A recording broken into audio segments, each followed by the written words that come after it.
There are places that refuse to die. Buildings holding secrets too heavy for concrete alone. This is Freddy Fazbear's Pizza, where children once celebrated with laughter and animatronic shows. Now it stands frozen at the moment everything went wrong. This is Marcus Schmidt's story, a man haunted by one question: what happened to his brother Gabriel 15 years ago? Tonight, Marcus accepts a security job here, chasing answers that may destroy him. Because some buildings don't just remember the past, they're still living in it. Marcus Schmidt is 28 but looks 40, eyes hollowed by 15 years of sleepless nights. When he was 12, his brother Gabriel vanished from a park while Marcus read a comic book instead of watching. That moment shattered everything. His parents gone in different ways, Marcus now raises 10-year-old sister Emma alone with mounting debt and failed jobs. Every night he returns to that park in dreams, searching Gabriel's face for the detail that might finally save him. Emma Schmidt lives in a world adults dismiss as imagination. Her drawings always feature 5 children, never 4, never 6. Her therapist calls them imaginary friends, healthy coping. But Emma insists they're real, that they visit at night, that they're lonely like her. They tell her about a place with music and lights, and a yellow rabbit that hurt them. Marcus wants to believe it's innocent fantasy, but something about those drawings disturbs him deeply. Marcus's employment history reads like failure cataloged. Terminated. Quit. Terminated again. Aunt Jane threatens court to take Emma. The counselor's skepticism is visible.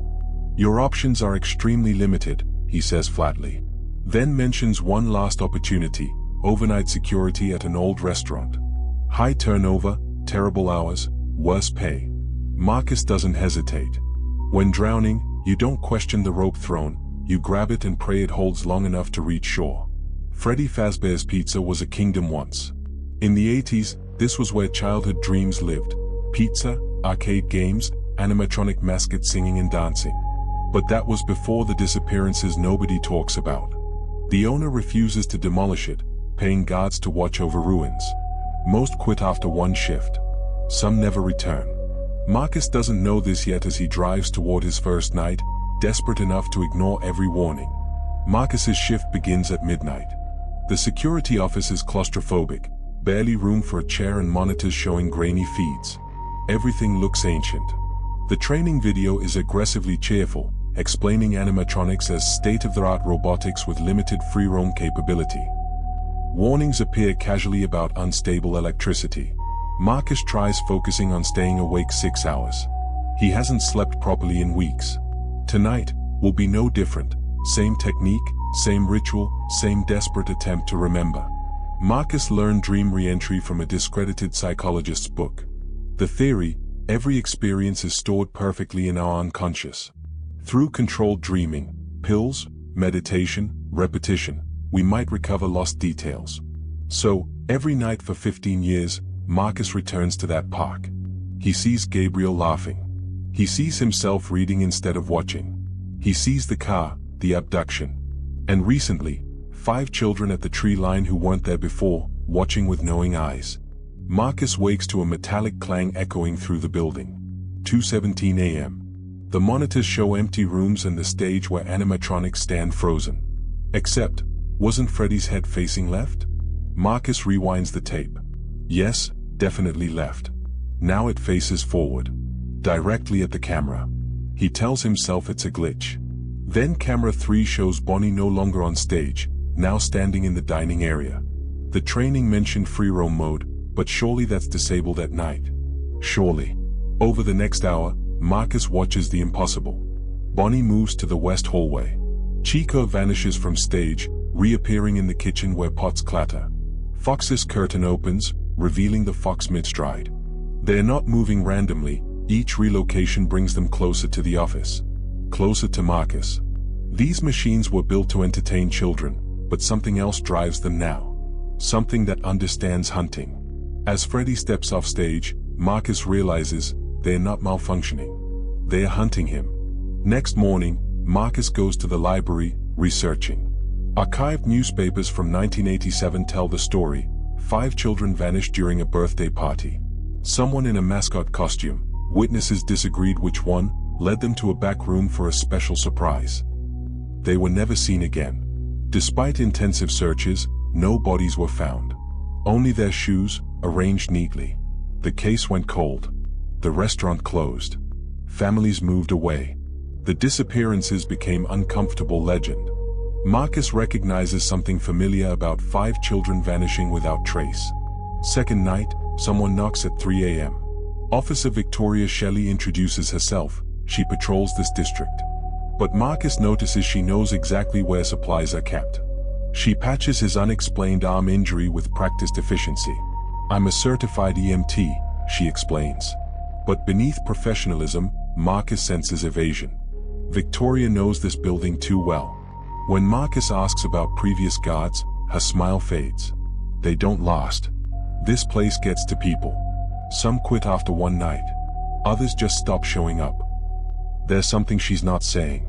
At home, Marcus counts Emma's drawings, over 200 of the same 5 children. Always together.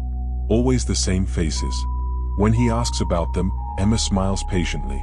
"They're my friends. They live at a place with music and games." Something bad happened there. Marcus's blood runs cold. What bad thing? Emma selects a yellow crayon carefully.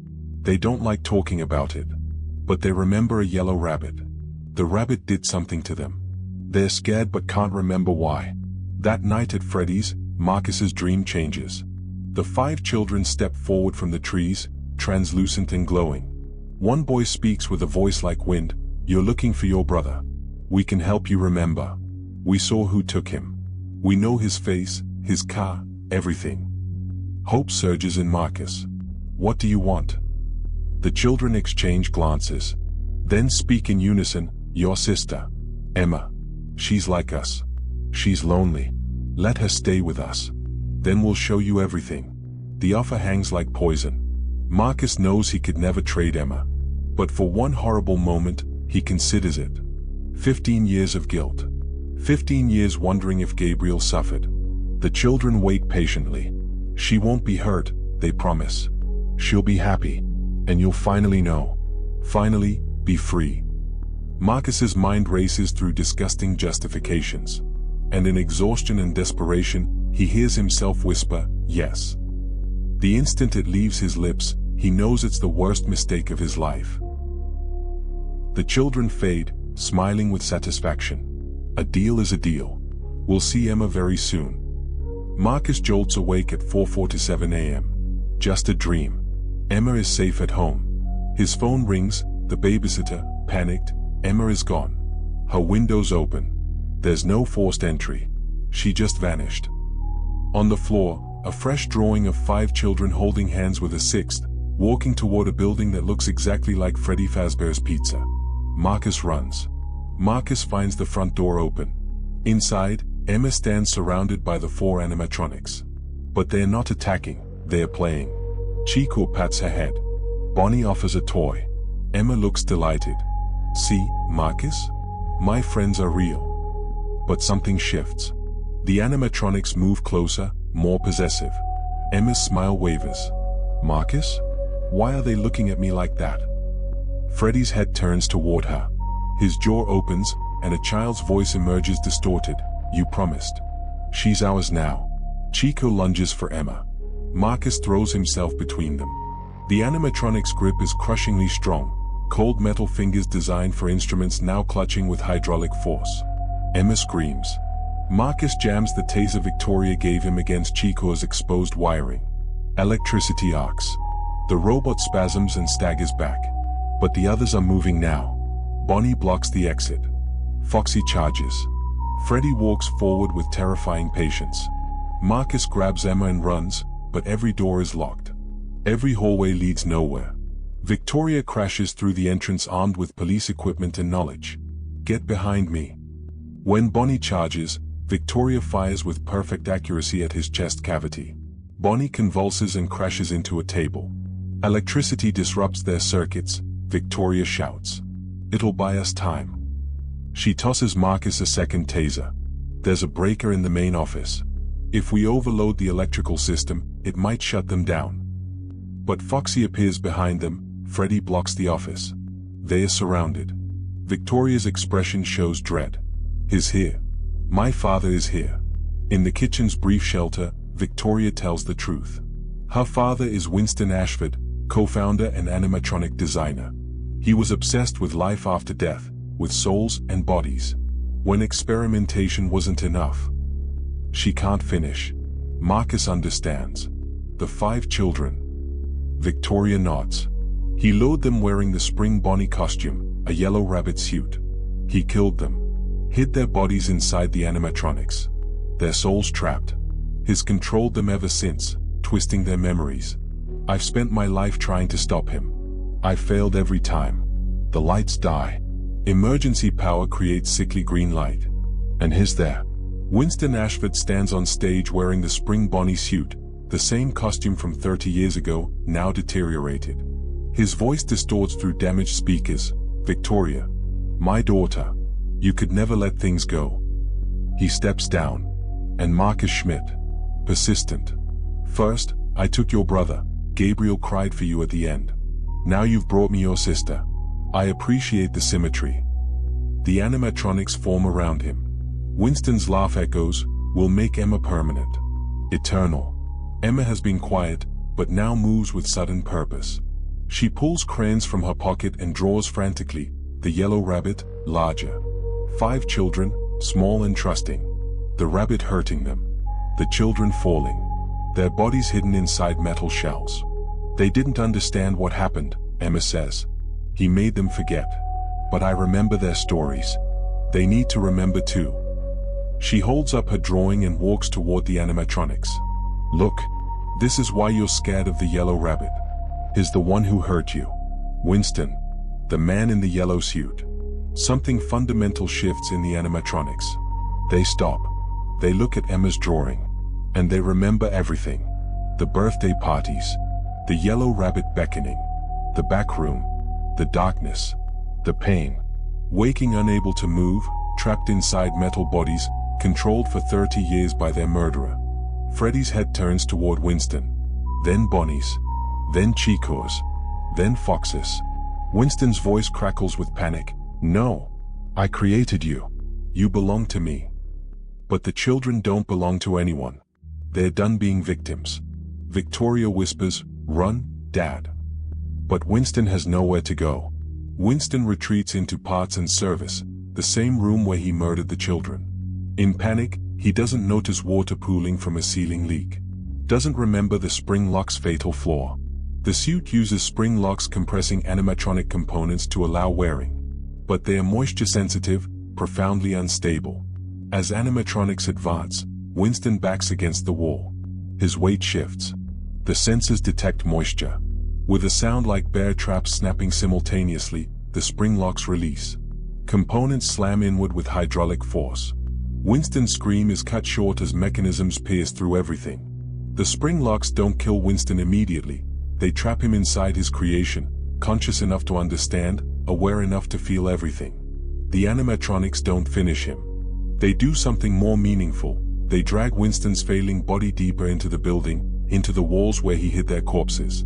They ensure he'll never be found. That he'll be trapped like they were trapped. Victoria watches from the doorway, unable to save her father, unable to mourn him. She's known this moment would come. That his sins would crush him. She just didn't know it would be so literal. But Winston isn't finished. With dying strength, he pulls the same knife used on the children 30 years ago. You betrayed me, he rasps. The blade finds Victoria beneath her vest. She gasps, stumbles. Marcus catches her before she falls. Winston collapses finally as the spring locks finish. The animatronics drag him away. Victoria tries to smile. Get Emma out. Don't let this place take anyone else. Her eyes close. Sirens wail. Paramedics arrive. Marcus watches the ambulance leave, not knowing if she'll survive. As dawn breaks, Emma returns to the dining room. The animatronics stand powered down, just machines again. But Emma sees beyond the metal. The 5 children, translucent and fading, smile with genuine joy for the first time in 30 years. Thank you, they whisper. You helped us remember.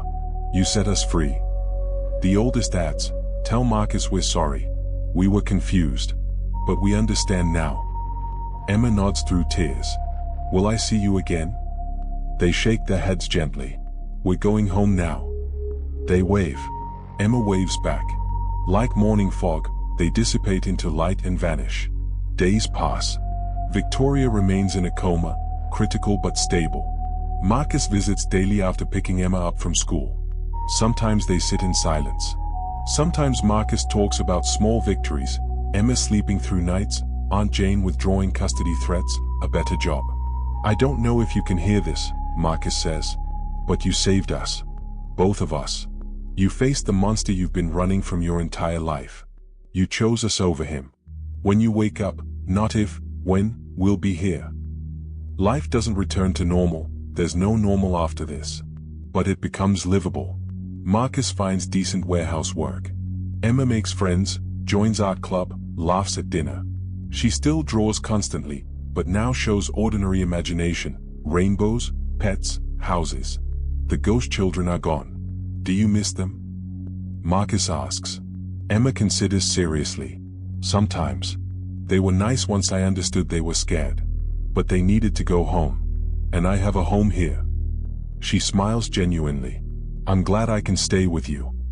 Marcus's eyes sting with unshed tears. Me too.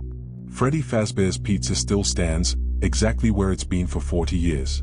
The owner still refuses demolition. Maybe they're waiting. The building remembers everything. The joy, the terror, the imprisonment, the reckoning. Some places become monuments warning terrible things happened here. This wasn't just horror about haunted robots. This was about grief, guilt, and trying to change the unchangeable past. About children who deserved protection. About a man learning some prices are too high, even for answers he's sought his entire life. But also, about choosing to live for the living instead of dying for the dead. The building still stands. The past still echoes. But Marcus and Emma walk away from it, hand in hand, into whatever comes next. Together. And that has to be enough.